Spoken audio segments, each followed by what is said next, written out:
6 o'clock? 6 o'clock. All right. Well, it is 6 o'clock, and I'm going to call to order our regularly scheduled meeting of the Redevelopment Commission. Can we start off, Executive Director, with a roll call? Absolutely. Sharon Bryant. Here. Jimmy Dillahunt. Sarah Proctor. Leander Morgan. Steve Strickland. Here. Julius Parham. Here. Kip Paraguay. Here. Beth Walker. Here. Tabari Wallace. Rick Prill. Barbara Best. Hazel Royal. Madam Chair, you have a quorum. All right, thank you for that.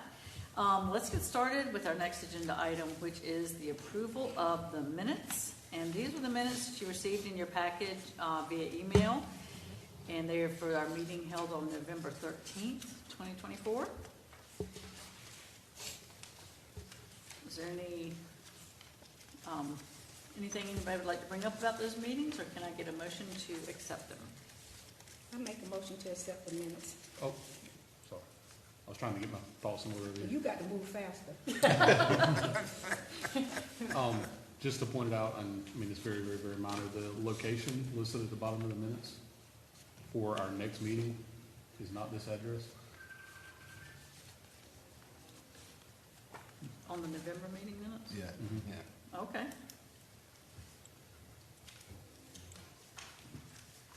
But we all found our way here anyhow. I'm glad you found your way here. I did have to make a phone call just to make sure I didn't miss something. I second the motion. So we have a motion to approve the minutes with the change of the location. Perfect. And a second. All in favor? Aye. All opposed? Motion carries, and the minutes are approved. And now I would like a motion to approve tonight's agenda. Hope you've had a chance to look over it. It was also sent to you in your packet. So moved. We have a motion Second. and a second. All in favor of approving the agenda for tonight? Aye. Aye. All opposed? Okay, that motion carries. And tonight's agenda is approved. And we will move into one of my favorite parts, which is reading our guiding principles and mission. Commissioner Parham, will you read our mission statement? The New Bern Redevelopment Commission, leading in the way for community transformation and improvement by directly addressing community needs in the vital areas of public health, infrastructure, housing, and economic development. The Commission is committed to an accountable, transparent, and publicly driven process. Thank you, sir. I'm going to continue on with you, Commissioner Paraguay, with our principles. If you'll just start that up. Sure. Past, present, future, equal time. Respect others' opinions. Jump over to you, Commissioner Strickland. Listen to build consensus. Share accurate information and public perception. Stay focused, be action-oriented. And everybody? Believe. All right, thank you. I don't believe we have any public comment tonight. Don't see any. That's our next agenda item. So we will move into item number 7, which is old business. Madam Chair, I do have a request from the gallery, since Deasia Fulmore is here to make a presentation on new business letter C. We were wondering if she could go first, since the other two don't have any presentations to go with them. Yeah. I think that would be acceptable, and I would like to say thank you to Deasia for the work she's been doing for us on this CDBG project, and Jamie, all the work. I know y'all have been putting in a lot of time and effort along with our consultants, so I just want to say on the record, thank you very much for your extra efforts to get this done. Thank you. Now we'd love to hear from you, Deasia. Okay, so thank you all. It's been a while. Good to see you all. So previously, you all were given CDBG funds to rehab the home that was located at 602 Gaston and moved to 911 Eubanks Street. The previous agreement that we had on file with you all stated that the property at 911 Eubanks would be brought on the market for rental property. That has changed, and now you all intend to sell the home to a low-income family. So we had to work with the consultants to update the agreement to reflect that. and those terms. Do you all have a copy? Everyone have a copy of the agreement? If not, I'll go through the meat of it. The sub-recipient agreement? Yes. Yes. So in the amended agreement, it states that the home will be rehabilitated for a low-income family. The homeowner's income must not exceed 80% of the Craven County area median income, and the homeowner must maintain the property as their primary residence for 20 years. Okay? Any questions about that piece? So under 3F, it lists additional conditions, and it talks about what this process will look like. That's the meat of what we want to discuss tonight. Regarding the method of sale of the property, the agreement states that you all, as a commission, agree to sell the property by sealed bid process. And what will happen is we will advertise the bid first. Bids will be received and submitted to the city clerk. The city clerk will open and, she will then pass me the highest responsible bidder, and I will make sure that they are low income. So it'll be passed to me to verify that they meet the low income requirement, and then I will pass it back to the executive director, Zev, for him to come before you all to reject or award the bid. Okay. Number 2 states that there will be an appraisal of the property. It states that the sub-recipient, you all, will obtain an independent appraisal of the property after the rehab work is done. The appraised amount shall be used to determine the after value of the property and to establish the value of the second mortgage. That is the lien that will be held against this property. The sub-recipient will record a second mortgage on the property after closing on the property, detailing the requirements of the 20-year affordability period and repayment procedures should the buyer opt to sell the home prior to the affordability period being completed. The second mortgage will be forgiven at a rate of 5% per year based on the number of years the buyer lives in the house up to the 20th year. The difference in the actual purchase price and the appraised price shall be the amount of the second mortgage. The actual purchase price shall be determined by the bid amount by the bid amount or the amount that the purchaser's total household income is able to afford. So I want to go into detail about that, but I'll go to the terms right now. Right now, we state in the agreement that the terms of the bidding process shall include a deposit of 5% of the bid price must accompany the bid. So that will be a part of each submission. The bid deposit shall be in the form of cash, a cashier's check, certified check, or surety bond. The purchasers must agree to maintain the property as their primary residence for 20 years. The purchasers must be low income as defined by HUD. We use the HUD income limits to determine low income. The purchasers must provide the following documentation: identification, government issued ID, income tax return for the latest tax year filed, proof of income including W-2 forms, Social Security benefits, etc. Evidence of 6 months of checking account activity and modest recent certificate of deposit or other investments. Again, that's all a part of the income verification process that I will do myself. The purchaser must also provide a pre-qualification letter from a lender, and there will also be, since the federal funds were used in the rehabilitation of the house, a lien will be placed on the property for 20 years. Line H is something to discuss tonight regarding the minimum bid amount, if that's what you all would like to set with that. So to be clear, Ms. Fulmore, it is up to the commission whether we want to set a minimum bid or not. We can include that or we don't have to, but it's important in the agreement that we declare whether we're going to or not. Mm-hmm. Okay. You need that to now? I'm sorry? You need that? Yes, I would. That's the meat of what we're here to talk about tonight. Okay. Just making sure you all understand the process of what's happening and what that's going to look like. And just making sure you all understand the low income requirement and what that verification process will look like on my side. And the ownership requirement, I just want to be certain I understand, once this bid is accepted, we receive a bid, you've verified it, then the lien placed on the property moves with the new homeowner. It is no That's- longer part of the redevelopment commission's. That is correct. You will move Okay. the homeowner. Madam Chair, I think it's important to note that the city, by and through DeAsia, will be responsible for monitoring this project ongoing.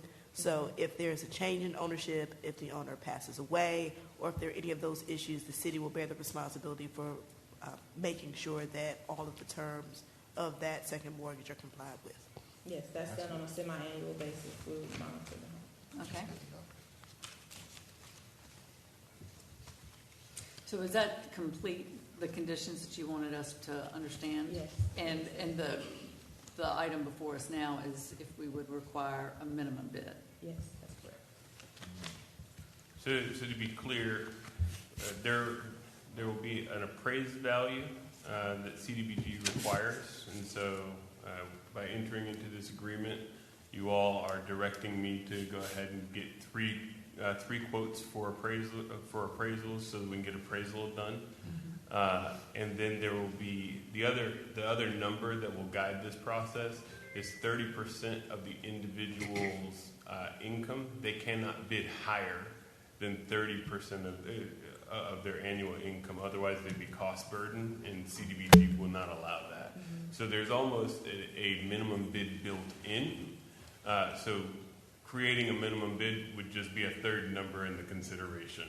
So I give that to you for your consideration, but I want you to understand why the question's before you. What was your recommendation for a minimum bid?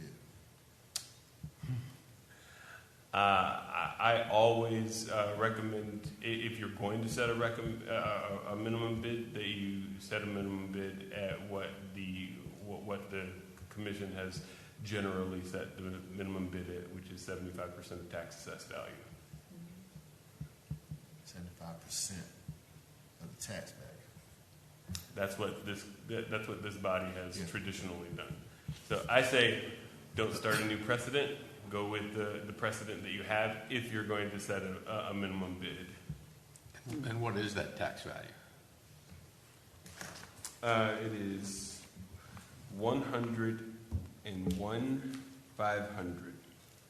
101,500. So that would make the minimum bid at $75,000? Correct. What, if you take 30% of the income, the low income threshold set by the government, what number does that come up to? That totally depends on what their individual income is.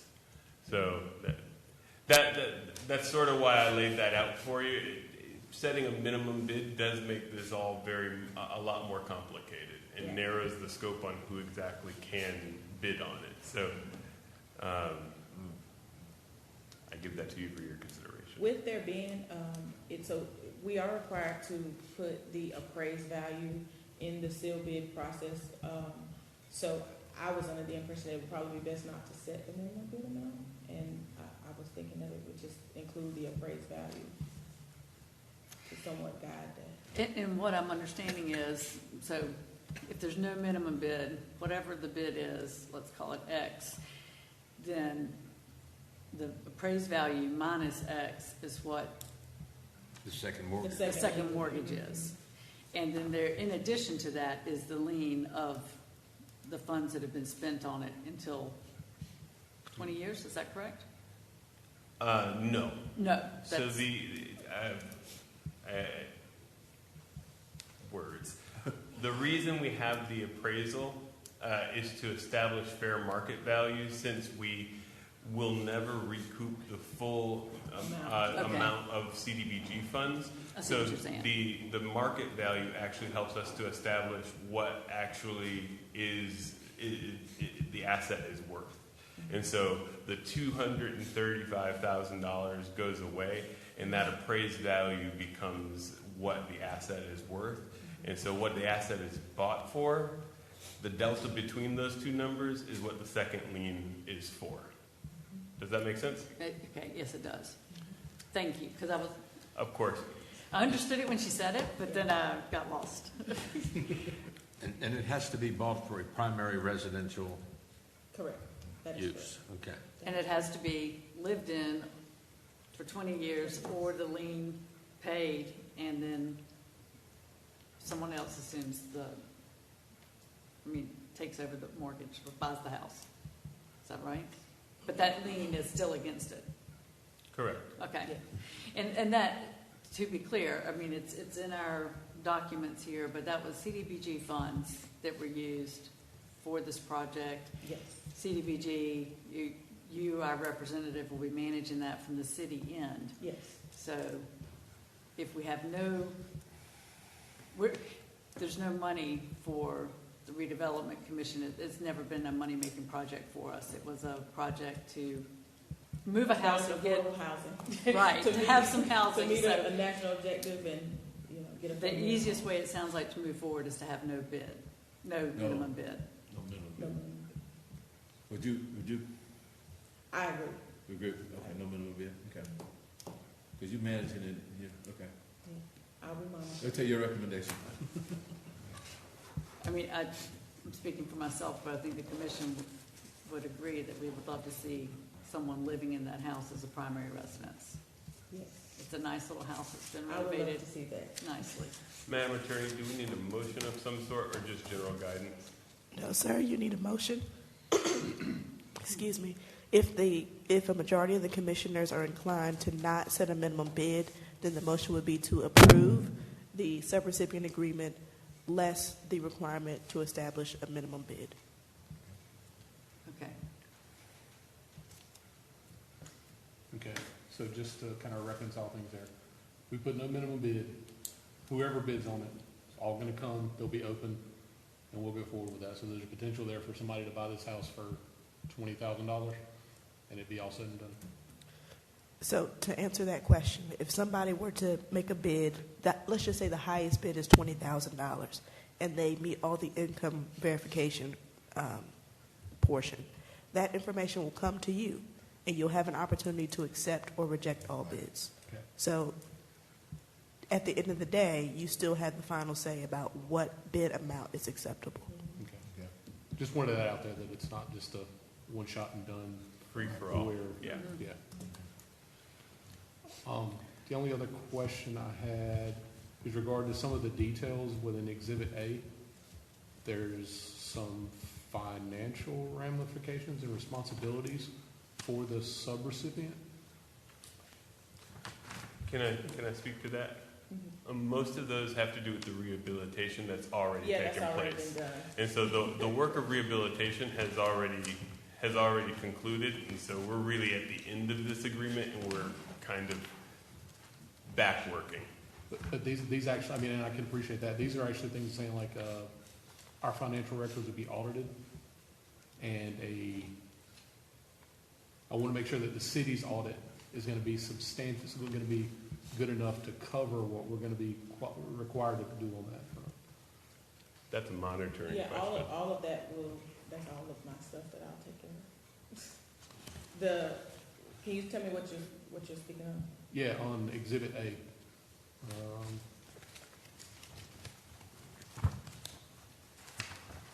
2D. Okay.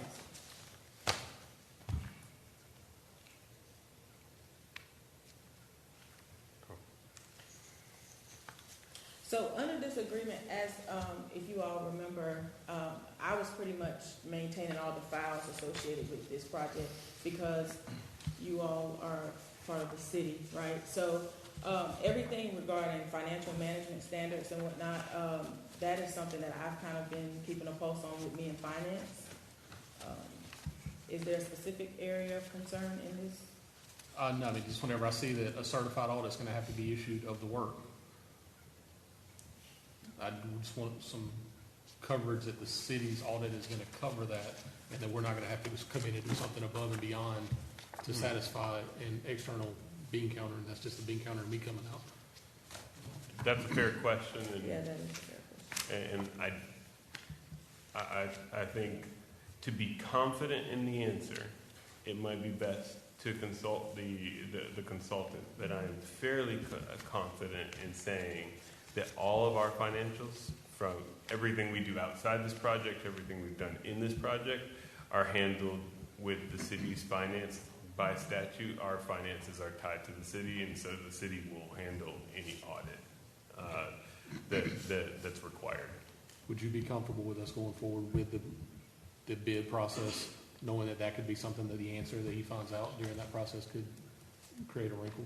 I will tell you, Mr. Strickland, that the city's finances and the Redevelopment Commission's finances are virtually indistinguishable. Your budget is approved in the city's budget annually. When an expenditure is being made, Mr. Executive Director has to go to finance to make that expenditure. And because you've been monitored for the last several years by city staff in this project, all of that information is intertwined. So I don't have a great deal of heartburn about you moving forward with this agreement, understanding that legal relationship, as Mr. Huff indicated, by statute.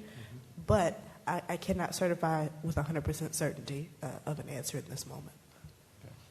And my apologies for hitting y'all with that right now on the fly. I just noticed that section as we were talking. You're fine. I would rather you be comfortable with the motion than uncomfortable. So, And one more thing, I'm sorry. Yes, go ahead.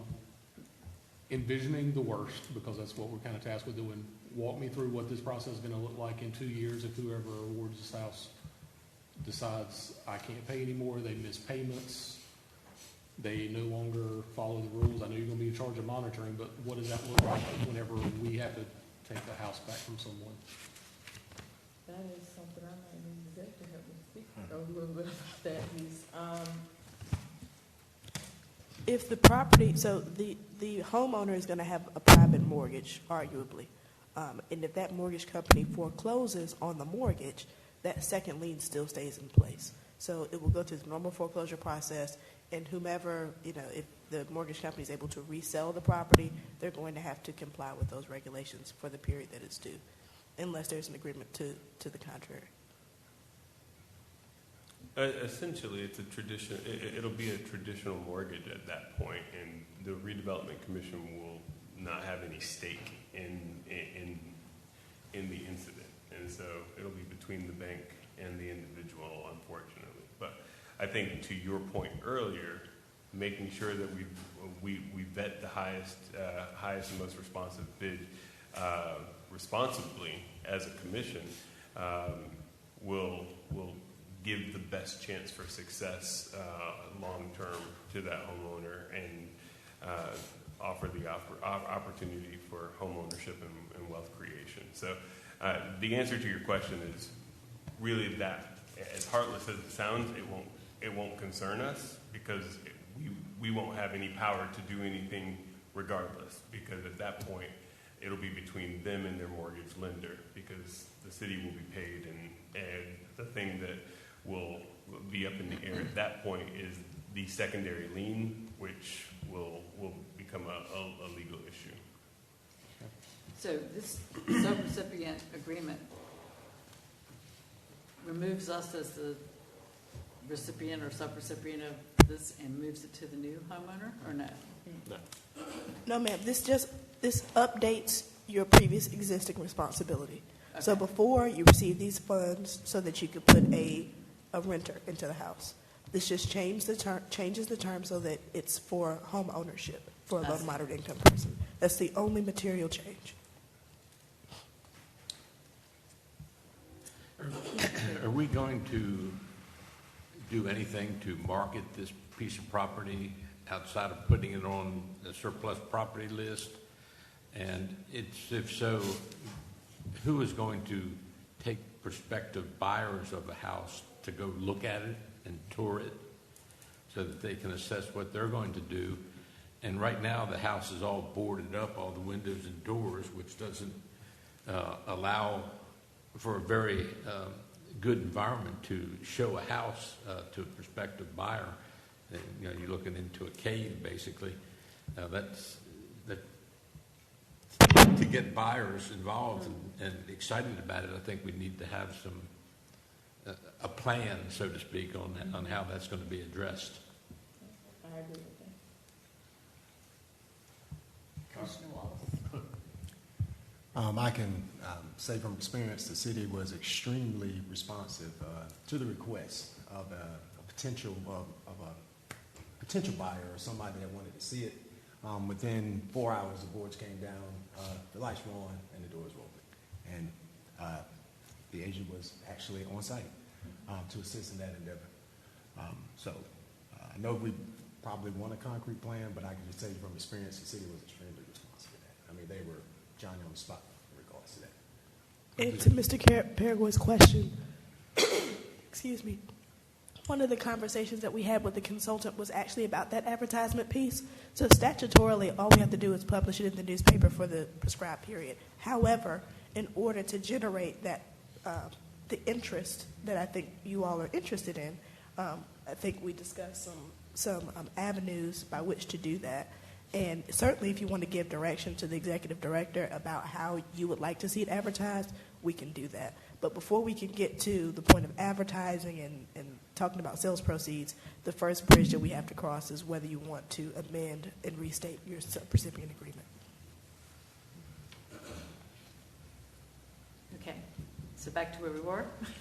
Everybody understands. I appreciate you going through it for us, Deasia. I thought I had it, and then a question made me think I didn't have the understanding. So does everybody have a good understanding of what we're doing? We're amending this agreement, and based on the conditions that Deasia's gone through with us, the one that we need to determine is if we want a minimum bid. We're comfortable with the ones that are there, and do we want to add or take away a minimum bid requirement? It's already in there right now, right? But take it away? It is there, that you all will provide a minimum bid amount.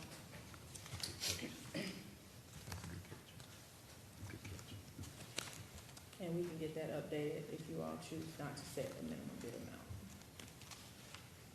Okay, is anyone comfortable making a motion for this to move forward without a minimum bid? So moved. So we have a motion for it to move forward without a minimum bid in a second. Second. And before we vote on it, any more discussion or thoughts on it? Just for my own feelings, it took a long time to get a second. Are the members not comfortable with this? Nobody said second. You know, I mean, I know you did. I didn't want to trump. I knew Sharon was trying to get it out. Okay. Yeah, I'm gonna let the lady go Okay. before I say anything. Yeah. Sometimes I just had to ask that question because when we don't move with emotion, it's like nobody not sure about this. And I don't want to. That's why I want to know if there's I just more want to know if there's concerns or some more questions. concerns. Yeah, because you don't want to get down the road and say, well, you made the motion, so I just supported you. No, that's not it. Okay, thank you. Madam Chair, I'm sorry. Nope. Can I Yeah. say something before we vote? Yeah, That's this next, right? is the discussion. Okay. No, I just wanted to say that I'm proud. This has been about a 1.5 year, 2-year process, and when we started this endeavor, this exact board right here, or commission, stated, and we went around and around with costs and this and that, and there's been a lot of talk and discussion about cost tonight. I just wanted to make sure the public knows that we're not in this to make money for the commission. We're not in this to make money for what we started this process when we moved the house, to make sure that we gave a low-income family the opportunity to be able to move in this house, knowing that it will be a loss. And I know people watch us, and I just know it can get misconstrued with some of the questions, some of the statements that were said tonight. But I want the public to know right now that that is still our charge. It's the exact same commission that did it. So I don't want it to get misconstrued after all the dialogue we've had here tonight. We were just checking the boxes, dotting the I's and crossing the T's. That's correct. That's correct. And I'm proud of this commission for what we've done over the past 2 years. We're going to help a family here in a minute. So. Thank you, Commissioner. I just want somebody in that house and it's gone. Exactly. We all want the same thing. So. Yeah. And that house is a nicely renovated home. It is. It's beautiful. You take the plywood down off the windows, it looks very nice in there. So, do we need to have a voice vote on that, or just all in favor? Roll call vote. Would you do us the honors, Sure. Executive Director? Steve Strickland, Yes. Julius Parham, Yes. Kip Paraguay, Yes. Beth Walker, Yes? Tabari Wallace, Yes. Sharon Bryant. Yes. Motion carries. All right, thank you. And thank you Thank once you. again, Deasia. Thank you all. And thank you, Jamie. I'm sad that you had to go through so many words when you clearly don't feel good. All good. Appreciate it. All right, so we are still looking at our old business, and we let Deasia go first. Now we'll move back up to A, which is consider adopting a resolution to approve initiating the upset bid process for 913 Green Street. And if you remember, we had that come before us last time. We didn't feel like we had enough information, and we tabled it to this time. We asked for the plans for, like what What was going on? yeah, it was gonna go there, the residents, we had words, and then we got, some plans to review. So now, our usual resolution has some constraints on it when we, put the property on the bid list or up for bid. And usually it's a time constraint and a no junk constraint, and I think those things have already been kind of built into the resolution. The applicant has asked for an extension in the time from our usual 6 months to an 18-month start. It says 18-month completion. Completion, sorry. That's a very big difference. Yes, it is. 18-month completion. So right now the resolution reads that there's an 18-month completion. And were there any other considerations about this resolution that the commission would like to discuss as we're considering this?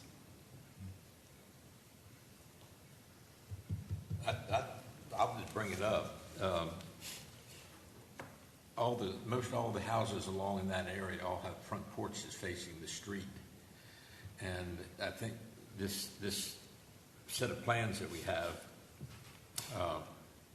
that quite frankly resemble a mobile home, which we prohibit in the community, has a 16-foot wide frontage with one window in it facing the street. And I don't think that is in keeping with the character and the harmony of the neighborhood. And I think that the proposed structure to be on here is inappropriate for that neighborhood. And basically the front porch and the front porch streetscape exposure.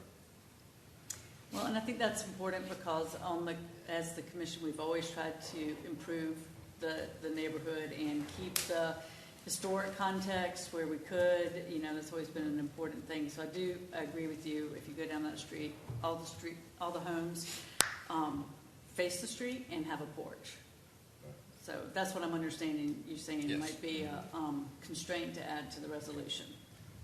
I'm not opposing the sale of the property, but I am opposing the proposed structure that's going to be placed on it. Okay. Any other comments? You're down there by yourself, Commissioner Strickland, so I have to keep looking down there. Come on over, man. So what I heard you say, we do have a resolution here to initiate the upset bid process, which would mean that it would just go for upset bid, and the proposed use is for a single-family home. But what I'm understanding is we'd like to add a condition that the home be more in character with the surrounding homes. Well, if we can get into that mode, I see her reaching for her microphone. Yeah, Counselor, how does that work? Yes, ma'am. You want to be specific about the restrictions that you're going to apply. So,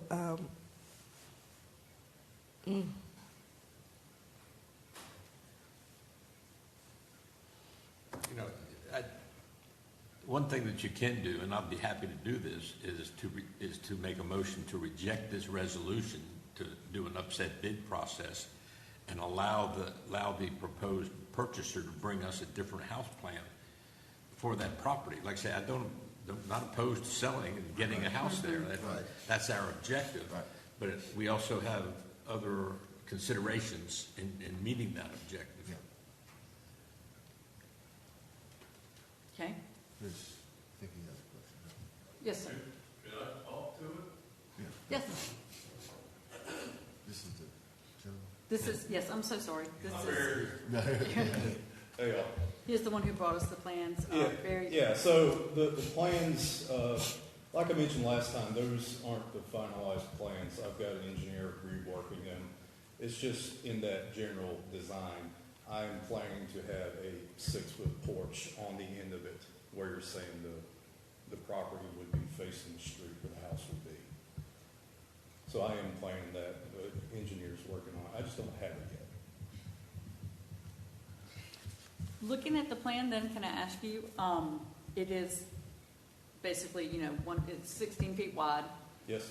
and straight, like 70 feet long, 75? It'll be 70 the way I'm designing it. So you're still planning on the front, the small, Yes, just adding a porch to the front of it? yes, And would the front door be there too? yes.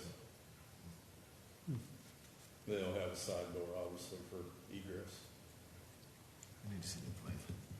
I believe we would need to see the plan because Yeah. How much of a backyard would it have? that redoes your whole plan. Because right now it's the kitchen facing the street. Well, the kitchen will still be facing the street. Okay. All I'm doing is putting a porch on the end of the kitchen.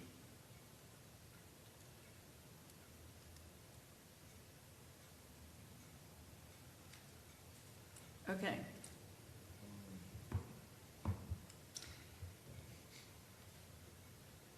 I see what you wanted to do. I just can't see it fitting. I can't see it fitting the rest of the houses. I mean, you got the long way in, where if you just turn it, had a front porch, and it all lined up with other houses. That The lot's only 50 foot wide. You can't hardly build a house on that lot in order to meet setbacks and everything. For 5-foot setbacks, it's only less than 40 foot wide. it's 50 by what? 100. Mm-hmm.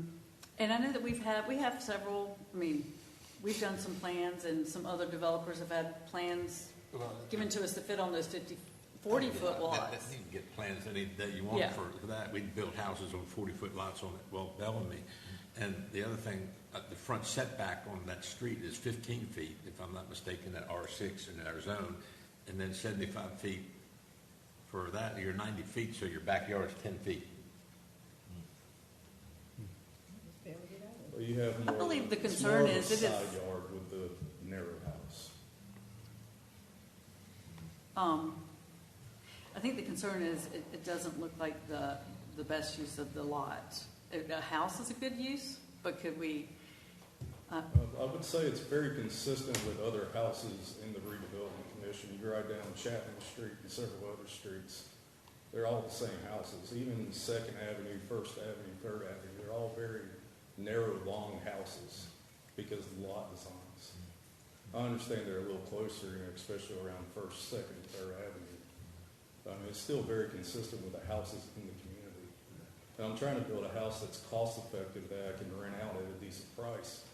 You want me to build, true. Something that's larger, I'm not going to hit the target rent. No, and larger's not it. I guess it was just, it in these drawings, and to be honest with you, it looks like a single wide mobile home. Well, it's very similar, yes, but it's still stick-built, 150-mile-an-hour rated structure. Okay. And I know you know that our requirements are that they be energy efficient, so I know that you're going to use good construction practices. That's no problem, because I want it to be that way. So the options So- before the commission tonight are a few. One, you can approve the resolution as it appears before you tonight. Two, you can make some modifications to the resolution that are before you tonight to add additional restrictions. Or three, you can reject the bid, seeing as you don't have final plans or plans that meet your satisfaction. So those are your three options. Let's skip. That was your recommendation. Yeah, let's skip it. Have a recommendation that first. Yeah. I'm happy to make a motion for the consideration for the board that we reject the resolution as presented and encourage the applicant to come back with either modifications to this existing plan that meets our conversational desires that were expressed this evening, or a different house plan. Second. So we have a motion to not accept this resolution, but to invite the applicant to come back with another house plan, and we have a second. So just to be clear, are you rejecting his bid, or are you continuing this item to your next meeting? Would that allow us We are- for him to get the? Yeah, give him time. Well, I guess I won't have it by your next meeting in January. It'll be February, March before I have plans. Because Mr. Paraguay's motion is to reject the resolution. We need to know if you're rejecting his bid, because the city clerk still has his money as a deposit. So does he get his deposit back and we start over? I thought we were making a resolution to initiate the upset bid process. Correct. In order to put something before you, he had to put I see. 5% down back in February, and the city has held his money this long. It's December, so it's about to be Okay. February again. So that's the question before you. So in rejecting the resolution, are you continuing this item to give the bidder an opportunity to come back with revised plans? Or are you saying start over? My intent would be, for his benefit, would be to start over, especially if we're looking at March for a time frame for seeing new plans. So Mr. Paraguay's motion is to reject the bid and not initiate the upset bid process for 913 Green Street. Is that correct, Mr. Paraguay? That would be correct then. Okay. The person who made the second, is that your second? Yeah, second. Yeah. That's your second? That's fine. Okay. Everybody clear about the motion and the second? Okay. One point of discussion before we vote. Would it be worthwhile to ask the gentleman what his preference would be? Is that allowed? That's what I was gonna do. If you all want additional information, you certainly can elicit it. Do you have a preference, sir, between us starting you from scratch or waiting until you can get an updated plan? $500 doesn't kill me. I mean, I've waited this long. Oh, okay. I mean, at the same time, I would ask if you're okay with that house plan with a porch on it, then just say so and put that restriction, because that's what I want to build. I'd rather go ahead and get this thing going. I mean, because that's what I'm going to come back to you with, is that house plan with a porch on the end of it. Because that's the most economical that I can see to build in the area to hit the target market.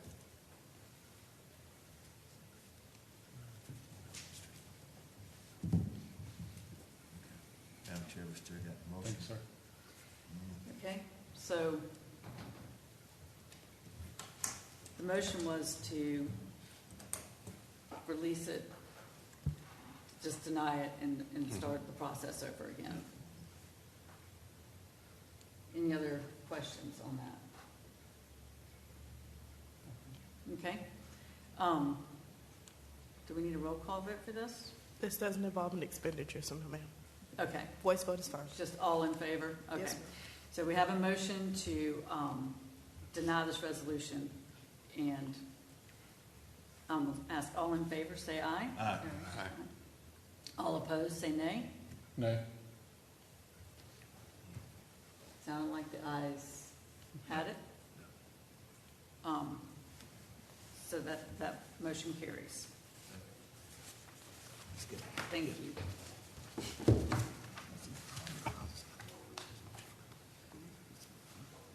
Okay. The last order of business under old business is the West 8th Street project. Is there any discussion on that for this evening, or? Oh. So we did get preliminary drawings, and there's some legal work that needs to be worked out, and on the city's behalf, on the city side. So we'll be working with the city and attorney's office in the beginning of next year to sort that all out. I think the email said that they needed a resolution, and so we'll be sorting that all out in the new year. So that's Okay. Unfortunately where we are, but that's the worst news we have tonight. Okay. Can I make the one point, note, Dave, Zeb, that the survey, the most recent survey we got left out a call on it. His whole frontage on that piece of property is 141 feet. And there's a second call that's supposed to be on there for another 95 feet. Okay. So the survey we have still, in my mind, is not something we can rely on. And I should be glad to share it with you. So we have some time to share that back with them. Yeah. if we're Yeah, moving forward. Okay. just for clarity's sake, this has been a very, very, very complicated survey for them to complete. There are multiple documents that they're sorting through, and so it's been a fun couple of phone conversations. So we're gonna keep on having them until we get it right, and we anticipate bringing something back before the commission early 2025. All right, well, thank you. And we do appreciate your efforts, because I know you're doing a lot behind the scenes to get that. I Keep it appreciate moving. I don't believe we have any new business. No new items were received. So let's move to our staff report. This month has been a great month for the Redevelopment Commission. Last night I presented our Bloomfield project to the Board of Aldermen for approval of that sale to Unshakable Builders, and they approved it unanimously. So we have sold our first project to a developer, and I spoke to Unshakable Builders this morning, and they are eager to start that project in early 2025. Additionally, I'll report to the commission this evening that paperwork has been filed for building permits for the Health and Wellness Clinic. I know that's been off of our docket for a little while, but permit paperwork is in process for that. The departmental review of that will happen in January, and we hope to see a slab poured and trucks running around February. I'd be derelict in my duties if I didn't mention Stanley White opening on January 17th. So I hope to see you all at that ribbon cutting. I know the city will appreciate it. I've included in your packet this evening a financial report for the month. There's nothing outstanding there yet. And the very, very last bit of good news that I have for the commission is tomorrow morning, our esteemed Assistant City Attorney will be closing on the Walt Bellamy project. And so that will be the second project that we have closed on, and the Housing Authority is eager to put those houses to use as well. And just as a further elaboration on that point, as you know, the closing date had been extended once before, and there was some time that passed even after that extension date to be able to get everything together to close. The Housing Authority has proposed an extension agreement to December 16th. Obviously, we're going to close tomorrow, but I think everybody's intention was to allow the Housing Authority to get everything in place that they needed to get in place in order to close. So I would ask, Madam Chair, if you would call for, if someone would be inclined to make a motion to ratify an extension to December 16th so that we don't have any contractual issues with the housing authority in this closing. So moved. Second. I have a motion and a second. Can we get a voice vote for that? Yes, ma'am. All in favor, say aye. Aye. All opposed?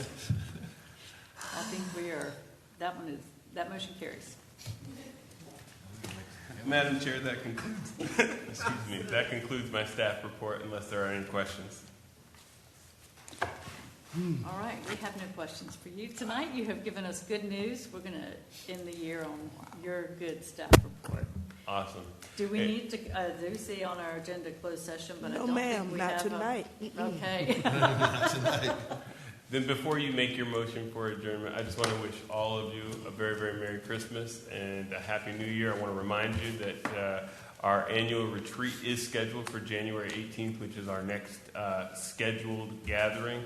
Do be on the lookout just in case we need to call a special called a meeting earlier than that for the 9/11 Eubanks. That's a possibility, so I want to put that on your radar. But otherwise, thank you so much for all the work that you guys did this year. It was a stellar year for this commission. We all in all, we did over $500,000 in economic impact for our redevelopment boundary area, and you guys have made it happen. So thank you so much, and I look forward to next year doing the same thing. Thank you. And I think I speak for the whole commission when we say thank you for your efforts that you put in for the redevelopment commission every day in your role with the city as our staff member. Piece cake. I don't think so, but we do appreciate it. All right, so I need a motion to adjourn. So moved. Second. Oh, you didn't even get a second in. To adjourn. Okay. Jabari wants to stay. All right. All in favor, say aye. Aye. All opposed? Motion carries, and we are adjourned. You too.